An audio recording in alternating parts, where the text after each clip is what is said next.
नमस्कार।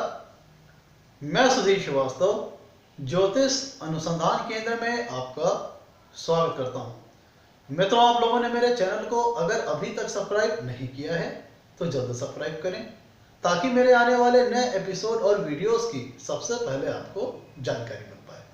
मित्रों, ज्योतिषीय परिचर्चा में आज हम बात करेंगे कि अगर किसी व्यक्ति की जन्म कुंडली में शुक्र और मंगल की युति किसी भी भाव में होती है तो यह युति कैसा फल देती है।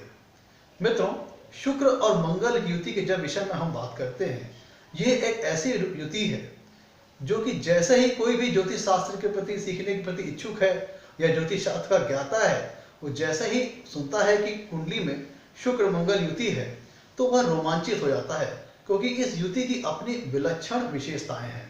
जब भी हम किसी बताते हैं कि किसी व्यक्ति की कुंडली में शुक्र मंगल की युति है तो सामान्यतः हर ज्योतिष शास्त्री आपको ये बताएगा कि जो शुक्र मंगल युति की जो सबसे पहली विशेषता है वो यह है कि यह युति विपरीत लिंग के प्रति आकर्षण पैदा करेगी। मतलब विपरीत लिंग के प्रति विशेष आकर्षण पैदा करने का मतलब जातक के अपने जीवन में एक से ज्यादा या कहें कई सारे संबंध हो सकते हैं। तो मित्रों, क्या सिर्फ शुक्र मंगल की युति सिर्फ लव अफेयर्स के लिए ही विशेष उपयोगी है, क्या कई सारे संबंध बनवाता है या व्यक्ति को चरित्र के संदेह के घेरे में ले आता है, या इस युति की और भी उपयोगिताएं हैं? आज इस विषय पर हम चर्चा करेंगे। मित्रों, तो सबसे पहले तो हम इस युति को समझने से पहले हमें कुछ बातों को समझना पड़ेगा। कुछ बातें कौन कौन सी हैं कि जो हमारी कालपुरुषी कुंडली है इसमें शुक्र और मंगल किन किन भावों का प्रतिनिधित्व करते हैं। क्योंकि इस युति के फल को समझने के लिए हमें यह समझना बहुत जरूरी है कि जो हमारी कालपुरुष की कुंडली है इसमें शुक्र के पास कौन कौन से भावों का स्वामित्व है और मंगल के पास कौन कौन से भावों का स्वामित्व है। तो मित्रों, जो कालपुरुष की कुंडली होती है उसमें मंगल के पास पहले भाव का और 8वें भाव का स्वामित्व है। उसी प्रकार कालपुरुष की कुंडली में शुक्र के पास दूसरे भाव का और 7वें भाव का स्वामित्व है। तो अगर हम कालपुरुष की कुंडली की बात करते हैं तो जब कभी भी अगर शुक्र और मंगल युति करते हैं तो उस दशा में किन किन भावों का संबंध होगा? पहले भाव का, दूसरे भाव का, 7वें भाव का और 8वें भाव का। यहाँ पे पहले और 7वें की जब हम बात करते हैं, क्योंकि पहला भाव, दूसरा भाव, 7वें भाव और 8वें भाव के स्वामियों का आपस में समागम हो रहा है। शुक्र के पास भी 2 राशियां हैं, 2 राशियों का स्वामित्व है, मंगल के पास भी 2 राशियों का स्वामित्व है। तो कालपुरुष की कुंडली में शुक्र मंगल की युति अगर हम बात करें फंडामेंटल लेवल पे तो मतलब ये होता है कि पहले भाव का, दूसरे भाव का, 7वें भाव का और 8वें भाव के स्वामियों का समागम हो रहा है, मिलाप हो रहा है। तो इसका मतलब क्या होता है? पहला भाव होता है लग्नेश, लग्न का, जो कि व्यक्ति की इटसेल्फ माइसेल्फ शरीर को खुद दर्शाता है, शारीरिक संरचना, शारीरिक कदकाठी दर्शाता है। और हमने ज्योतिष शास्त्र में पढ़ा हुआ है कि जो लग्न स्थान होता है वह केंद्र स्थान भी होता है, त्रिकोण स्थान भी होता है। तो जब कभी भी कुंडली में लग्नेश और सप्तमेश की युति होती है, संबंध बनता है, तो इसे ज्योतिष शास्त्र में बहुस्त्री योग के नाम से भी जाना जाता है। मतलब लग्नेश और सप्तमेश का संबंध अगर बनता है कुंडली में तो इसे बहुस्त्री योग के नाम से भी जानता है। मतलब यह कहा जाए कि मल्टीपल रिलेशंस का योग भी इसे कहते हैं। तो मतलब मैंने बताया आपको कालपुरुष की कुंडली में शुक्र मंगल की युति होने का मतलब पहले भाव का, दूसरे भाव का, 7वें भाव का और 8वें भाव का समागम होना। तो यहाँ पे पहले भाव और 7वें भाव की युति होने का मतलब ये हुआ कि व्यक्ति के एक से ज्यादा संबंध हो सकते हैं। पहला भाव लग्न का है, 7वां भाव व्यक्ति के वैवाहिक जीवन का है या कहे सेक्सुअल लाइफ का है, लाइफ पार्टनर का है। और साथ ही साथ यहाँ पे ये भी जोड़ देना होगा पहला भाव, दूसरा भाव, 7वां भाव और 8वां भाव में। तो यहाँ पे जब हम कभी 7वें भाव और 8वें मतलब पहले और 7वें, तो ये हो गया कि मल्टीपल रिलेशन की योग बन गया, बहुस्त्री योग बन गया। और जब कभी भी इस योग में आकर के 8वां भाव भी इन्वॉल्व हो जाता है, 8वां भाव होता है सीक्रेट रिलेशंस का, गोपनीय संबंधों का। 8वां भाव होता है सीक्रेसी का, सीक्रेट चीजों का।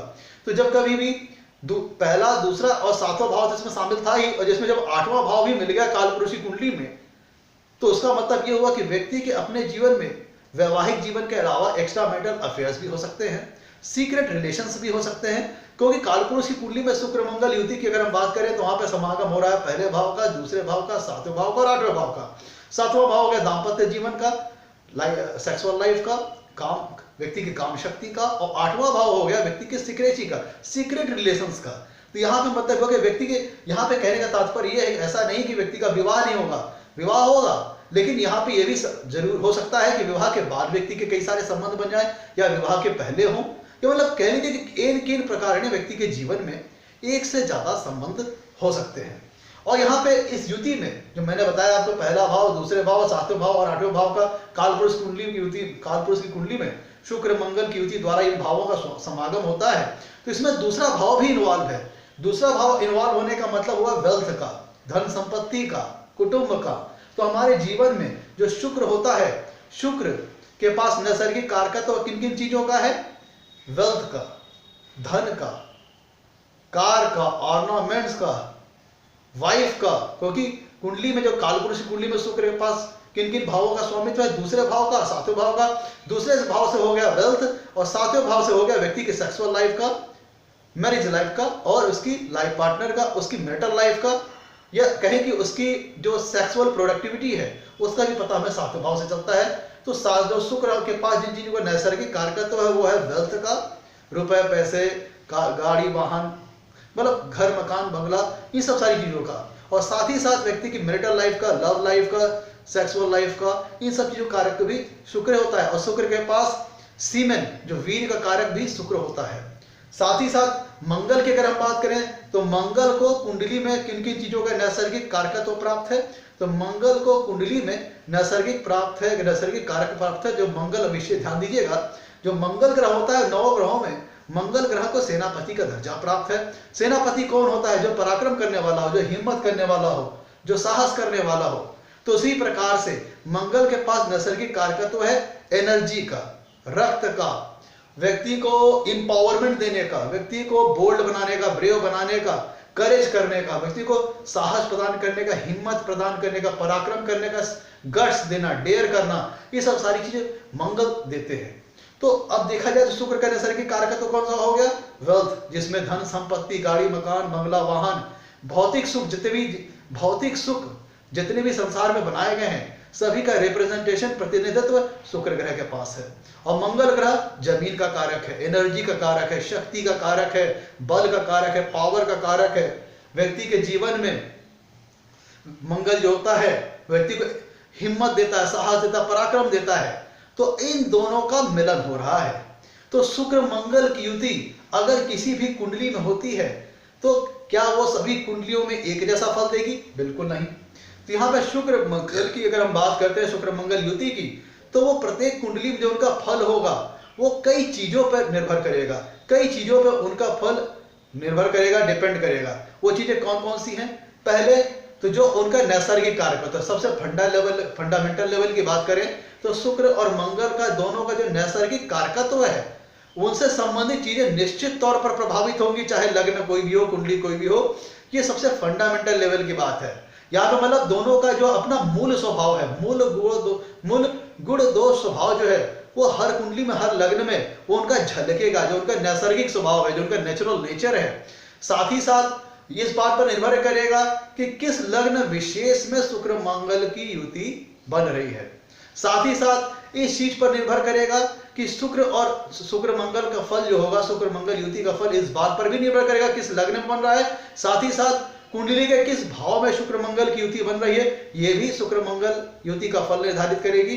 साथ ही साथ ये हो गया भाई किस लग्न में बन रहा है, किस भाव में बन रहा है। साथ ही साथ ये भी निर्धारित करेगा शुक्र मंगल युति का फल कि शुक्र मंगल युति जो बन रही है किस राशि में बन रही है।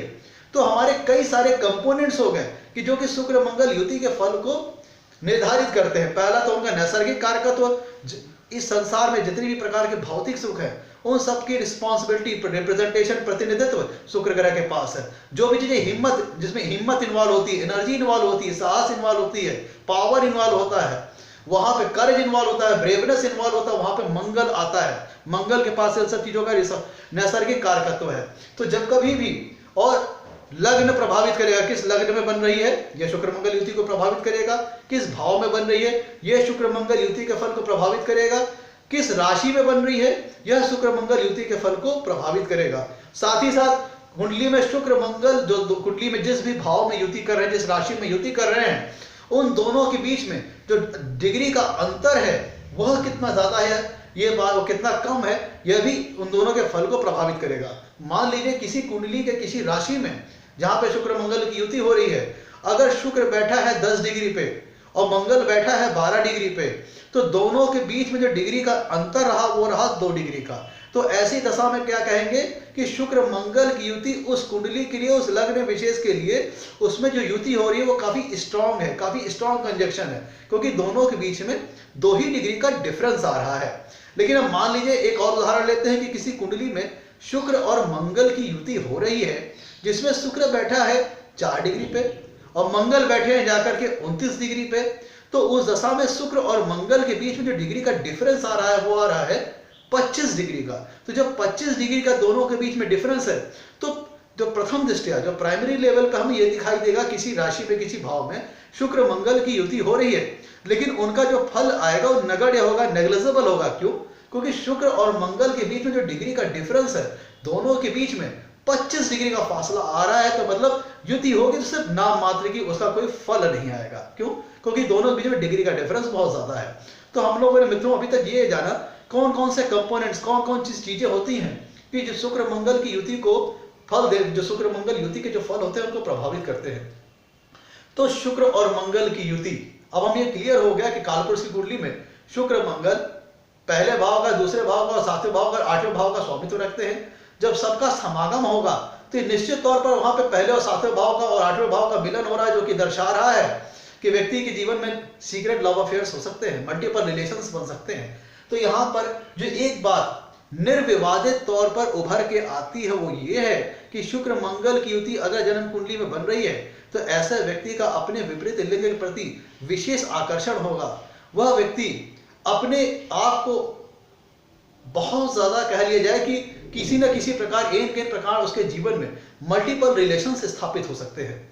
अब यहाँ पर यह निश्चित करेगा कि ये जो शुक्र मंगल की युति बन रही है किस भाव में बन रही है, किस राशि में बन रही है। अब मान लीजिए कि शुक्र मंगल की युति कुंडली के 6वें भाव में या 8वें भाव में या 12वें भाव में बन रही है, जो कि कुंडली का त्रिक स्थान होता है। वहां पे शुक्र या मंगल अपनी नीच राशि में है, पाप ग्रहों द्वारा दृष्ट है, तब शुक्र मंगल युति का मेलेफिक इफेक्ट सामने नजर आएगा और उसके कुप्रभाव नजर आएंगे। व्यक्ति चरित्रहीन हो सकता है, उससे एक से ज्यादा संबंध हो सकते हैं, और हो सकता है उसके संबंध कई सारे हों पर उसे किसी भी संबंध में स्थायित्व ना मिले, एक संबंध में ब्रेकअप हो फिर दूसरा संबंध स्थापित हो, वो ऐसा होता चला जाए। क्यों? क्योंकि शुक्र और मंगल कुंडली के त्रिक भावों में 6, 8, 12 भाव में युति के हुए हैं। शुक्र या मंगल अपनी नीच राशि में है, अपने शत्रु राशि में है, और वहां पे पाप ग्रहों की बहुत ज्यादा उनके ऊपर प्रभाव है। पाप ग्रह कौन कौन से हो गए? राहु, केतु और शनि। तो मान लीजिए कि राहु, केतु और शनि के साथ शुक्र मंगल की युति है, फिर राहु, केतु और शनि की सब शुक्र और मंगल पर दृष्टि आ रही हो और शुक्र और मंगल जो युति है तो कुंडली के त्रिक भाव में बन रही हो, तब ऐसी जो युति बनेगी और वहां पे अगर शुक्र और मंगल की नीच राशि या फिर शत्रु राशि है, तब पर वहां पे इस युति का मेलेफिक इफेक्ट सामने नजर आएगा। उसी धर पे अगर शुक्र मंगल की युति कुंडली के किसी शुभ भाव में बन रही हो, केंद्र स्थान में, त्रिकोण स्थान में, शुक्र की उच्च राशि या फिर मंगल की उच्च राशि या फिर शुक्र की स्वराशि या फिर मंगल की स्वराशि में बन रही है और उस लग्न विशेष के लिए शुक्र और मंगल कारक ग्रह हैं, और कह लीजिए कि उस लग्न विशेष के लिए शुक्र मंगल अकारक नहीं है, तो ऐसी दशा में यह युति काफी सुफल भी प्रदान करेगी। अब अगर हम बात करें, लेट अस सपोज एग्जांपल से बात करते हैं कि मान लीजिए कर्क लग्न के केस में शुक्र मंगल की युति बन रही है कुंडली के 9वें भाव में, वहां पे शुक्र की उच्च राशि मीन राशि आ रही है और वहां पे और जो गुरु है वो मंगल के भी मित्र हैं, तो उस और कर्क लग्न के लिए मंगल जो होते हैं विशेष योग कारक ग्रह हो जाते हैं। तो अलबत्ते शुक्र मंगल की युति जो प्रथम दृष्टया देखता हुए कहता है कि भाई इंसान के चरित्र में कुछ संदेह है, व्यक्ति चरित्र के संदेह, जो व्यक्ति का चरित्र है संदेह के घेरे में है। लेकिन अगर हम कर्क लग्न के 9वें भाव में जहां पे शुक्र की उच्च राशि है, वहां पे शुक्र मंगल की युति क्या करेगी? व्यक्ति को ईश्वर के प्रति आस्था देगी, ईश्वर के प्रति प्रेम देगी। क्यों? क्योंकि वहां पे शुक्र की उच्च राशि है और मंगल कर्क लगने के लिए विशेष योग कारक ग्रह है, केंद्र के भी स्वामी है और त्रिकोण के भी स्वामी है। ऐसी दशा में अगर कर्क लग्न में 9वें भाव में अगर शुक्र मंगल की युति बनती है तो व्यक्ति की ईश्वर के प्रति गहरी आस्था होगी, क्योंकि वहां पे शुक्र भी ठीक ठाक है और मंगल भी उस लग्न विशेष के लिए विशेष योग कारक ग्रह हैं। तो मित्र सिर्फ यह कह देना कि शुक्र मंगल की युति अगर कुंडली में किसी के बन रही है तो व्यक्ति का चरित्र संदेह के घेरे में है, ऐसा कहना सही नहीं होगा। ये तब हो सकता है कि जब शुक्र मंगल की युति कुंडली के किसी खराब भाव में बने, शुक्र मंगल की शत्रु राशि या नीच राशि में बने, शुक्र मंगल की युति बहुत ज्यादा पाप ग्रहों से युक्त हो या फिर बहुत ज्यादा दृष्ट हो, या मान लीजिए कि शुक्र मंगल की युति किसी शुभ भाव में बन रही लेकिन वहां पर शुक्र और मंगल बलहीन है, बहुत ज्यादा पाप ग्रहों के प्रभाव में भी हैं, तब फिर ये चीज निकल के आती है कि व्यक्ति विपरीत लिंग के प्रति बहुत ज्यादा आकर्षित होगा, एक से ज्यादा संबंध बना सकता है और उसके संबंध में स्थायित्व ना हो, एक बने टूटे फिर दूसरा बने, फिर इस तरह से बातें हो सकती है। ये तो रही कि जो एक फंडामेंटली प्राइमरी लेवल पे जब शुक्र मंगल की युति कोई भी एस्ट्रोलॉजर देखता है तो उसको लगता है कि नहीं भैया व्यक्ति काफी रोमांटिक टाइप का होगा। अब मैं आपको बताऊं कि शुक्र मंगल की युति सुनते ही मान बहुत से जो ज्योतिष सीखने के प्रति इच्छुक होते हैं वो रोमांचित हो जाते हैं। ऐसा क्यों? क्योंकि शुक्र मंगल की युति से विपरीत लिंग के प्रति विशेष आकर्षण नहीं देता व्यक्ति को, चूंकि शुक्र के पास नैसर्गिक कारकत्व किन किन चीजों का है मैंने बताया आपको। वेल्थ, जीवन में आने वाले इस संसार में जितने भी भौतिक सुख है सबका प्रतिनिधित्व तो शुक्र ग्रह करते हैं। साथ ही साथ व्यक्ति के अंदर जो भी कला है, आर्टिस्टिक टैलेंट है, डांसर है, म्यूजिक है, सिंगिंग है, जितनी प्रकार की कलाएं हैं इन सब का प्रतिनिधित्व भी शुक्र ग्रह के पास है। और मंगल क्या है? एनर्जी है। मंगल क्या है? ताकत है, साहस है, हिम्मत है। तो यहाँ पे मतलब बात ये निकल के आती है, मैंने बताया आपको सभी प्रकार के आर्टिस्टिक टैलेंट का प्रतिनिधित्व भी शुक्र के पास है और मंगल एनर्जी है। तो जब कभी भी दोनों की युति होती है तो ये तो उनका फंडामेंटल नेचर होगा कि व्यक्ति रोमांटिक टाइप का होगा, व्यक्ति का अपना विपरीत लिंग के प्रति विशेष आकर्षण होगा। पर साथ ही साथ ये भी है कि अगर व्यक्ति के पास कोई आर्टिस्टिक टैलेंट है, किसी प्रकार की कला है, सिंगिंग है, डांसिंग है, म्यूजिक है, any type of artistic talent अगर उसके पास है तो मंगल उस व्यक्ति को हिम्मत प्रदान करते हैं, साहस प्रदान करते हैं, करेज प्रदान करते हैं कि अपना वो जो हुनर है, जो कला है वो समाज के सामने ला करके जाहिर करे, अपना आर्टिस्टिक टैलेंट लोगों को दिखाए और अपने आर्टिस्टिक टैलेंट के वजह से वह व्यक्ति यश, नाम, कीर्ति, इज्जत, शोहरत पा सकता है। तो यहां से एक बात और छन के आई कि शुक्र मंगल की युति अगर कुंडली में होती है और व्यक्ति के पास अगर कोई आर्टिस्टिक टैलेंट है, लेट सपोज एक्टिंग का, डांसिंग का, म्यूजिक का, कोरियोग्राफी का, फोटोग्राफी का, any type of artistic talent अगर व्यक्ति के पास है तो मंगल उसको हिम्मत देता है, करेज देता है, साहस देता है कि वो अपने उस टैलेंट को बाहर निकाल के लाए, समाज के सामने एक्सप्रेस कर सके, दुनिया के सामने एक्सप्रेस कर सके और उसी आर्टिस्टिक टैलेंट के बदौलत वह समाज में यश, नाम, कीर्ति, इज्जत और शोहरत पा सके। तो मित्रों, सिर्फ शुक्र मंगल की युति विशेष लिंग, अपोजिट लिंग के प्रति विशेष आकर्षण ही नहीं पैदा करती, वह व्यक्ति को कला के क्षेत्र में परफेक्शन प्रदान करती है। अगर व्यक्ति एक्टिंग करने वाला है तो उसको एक्टिंग में परफेक्शन प्रदान करेगा, व्यक्ति डांसर है तो उसको डांसिंग में परफेक्शन प्रदान करेगा। मतलब यह युति व्यक्ति को परफेक्शन प्रदान करती है। और मैंने बताया था आपको काल शुक्र मंगल की युति काल पुरुष की कुंडली में होने का मतलब ये हुआ कि पहले भाव का, दूसरे भाव का, सातवें भाव का और आठवें भाव के स्वामियों का समागम होना, और वहां पे दूसरे भाव और आठवें भाव का भी समागम हो रहा है। इस कॉम्बिनेशन में दूसरे भाव का और आठवें भाव का भी समागम हो रहा है, जिसका मतलब क्या होता है? इसका मतलब यह होगा कि व्यक्ति अपनी वेल्थ क्रिएट करने के लिए वो any type of by hook और बाय क्रुक का भी सिद्धांत फॉलो कर सकता है। क्यों? क्योंकि दूसरा भाव और आठवें भाव के स्वामियों का भी समागम हो रहा है। इसका मतलब दूसरा भाव होता है वेल्थ का और एथ हाउस होता है सीक्रेसी का, क्रिमिनल टेंडेंसीज का। तो मतलब अगर व्यक्ति की कुंडली में शुक्र मंगल युति है तो व्यक्ति अपने वेल्थ जनरेट करने के लिए डिप्लोमेसी का, कूटनीति का, किसी भी टाइप का स्टेप लेकर के वह अपनी वेल्थ को जनरेट करेगा। क्यों? क्योंकि कालपुरुष की कुंडली में अगर शुक्र मंगल की युति को देखें तो पहले भाव का, दूसरे भाव का और सातवें भाव का और आठवें भाव का समागम होता है। अब मैं तो अगर हम लग्न विशेष की बात करें, हमारे 12 लग्न होते हैं, हर लग्न में अगर जहां कहीं भी ध्यान दीजिएगा शुक्र या मंगल कोई एक भी जो हमारे हाउस के जो रोमांस के कारक भाव होते हैं, जैसे 7वां भाव, 5वां भाव प्रेम का होता है, तो अगर 12th हाउस जो कि एक्सटर्नल लव रिलेशंस का होता है, 8th हाउस जो कि सीक्रेट रिलेशंस का होता है, अगर ये सब चीजें अगर इसमें कंबाइन हो रही हैं तब व्यक्ति का ये जो कहा जाता है कि व्यक्ति विशेष अपोजिट लिंग के प्रति विशेष आकर्षण होना, मल्टीपल रिलेशंस हो जाना, वो सारी बातें उभर के आएगी। अब जैसे अगर हम बात करें मेष लग्न में शुक्र के पास किन किन भावों का स्वामित्व है? दूसरे भाव का, सातवें भाव का, मंगल के पास है पहले भाव का और आठवें भाव का। यहां पर ये चीजें विशेष तौर पर आएंगी। वृषभ लग्न में शुक्र के पास पहले भाव का, छठे भाव का स्वामित्व है, मंगल के पास 12 भाव, 7वें भाव का भी स्वामित्व है, तो फिर वहां पे वो एक्सटर्नल लव अफेयर्स ऐसी बात आ सकती है, मल्टीपल रिलेशन से बात आ सकती है। मिथुन लग्न की बात करें, शुक्र के पास 12वें भाव का 5वें भाव का स्वामित्व है, मंगल के पास 6ठे भाव का 11वें भाव का स्वामित्व है। तो यहाँ पे अगर शुभ भावों में और शुभ राशियों में अगर युति हो रही है तो शुक्र मंगल की युति अच्छा फल देगी। कर्क लग्न की बात करें तो कर्क लग्न में शुक्र के पास स्वामित्व है 4थे भाव का 11वें भाव का, मंगल के पास स्वामित्व है 10वें भाव का और 5वें भाव का। कर्क लग्न कुंडली में मंगल विशेष योग कारक हो जाते हैं। तो वैसी दशा में अगर शुभ भाव में शुभ राशियों में शुक्र मंगल की युति बनती है तो ऐसी युति काफी शुभ फल प्रदान करेगी। सिंह लग्न की बात करें तो सिंह लग्न में शुक्र तीसरे भाव के 10वें भाव के स्वामित्व है और मंगल 9वें भाव के और 4थे भाव के स्वामी है। तो ऐसी दशा में इनकी युति शुभ भाव में शुभ राशियों बने तो अच्छा फल मिलेगा।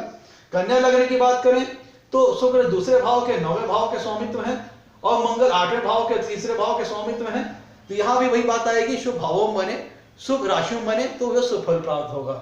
अब जैसे देखिए मेष लग्न में हमने बात की थी, यहाँ पे शुक्र दूसरे और 7वें भाव के स्वामी है, मंगल पहले और 8वें भाव के स्वामित्व है। ये भी मेष लग्न कुंडली भी काल पुरुष की कुंडली के अकॉर्डिंग होती है। तो यहाँ पे देख सकते हैं इनका संबंध निश्चित तौर पर व्यक्ति का अपोजिट लिंग के प्रति विशेष आकर्षण पैदा करेगा और एक से ज्यादा संबंध बनवा देगा।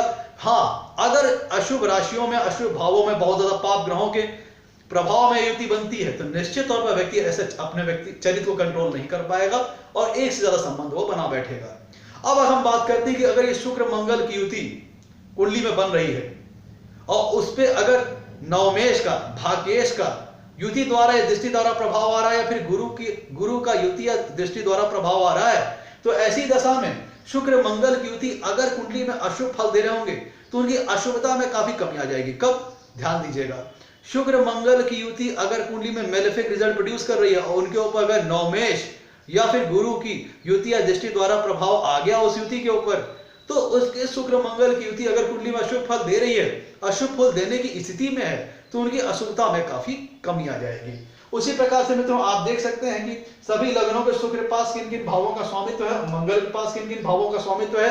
अगर इसमें 7वां भाव, 5वां भाव, 12वां भाव या 8वां भाव या 10वां भाव इन्वॉल्व हुआ तो निश्चित तौर पर मान लीजिए कि शुक्र मंगल की युति जो एक प्रथम दृष्टिया प्राइमरी लेवल पे कोई भी ज्योतिष शास्त्री कोई भी एस्ट्रोलॉजर कहता है कि मल्टीपल रिलेशंस वो सारी बातें आ जाएंगी। मित्रों ये था आज हमारी चर्चा का विषय शुक्र मंगल युति के विषय में। आगे भी इसी तरह हम अच्छे वीडियो बना करके आपके सामने लाते रहेंगे। अगर आपको हमारा वीडियो पसंद आया है तो लाइक करें और चैनल को सब्सक्राइब करें। आपके लाइक्स और सब्सक्रिप्शन हमें मोटिवेशन प्रदान करते हैं ताकि हम आगे चल करके और अच्छे वीडियो बना सके और आपके सामने प्रस्तुत कर सके।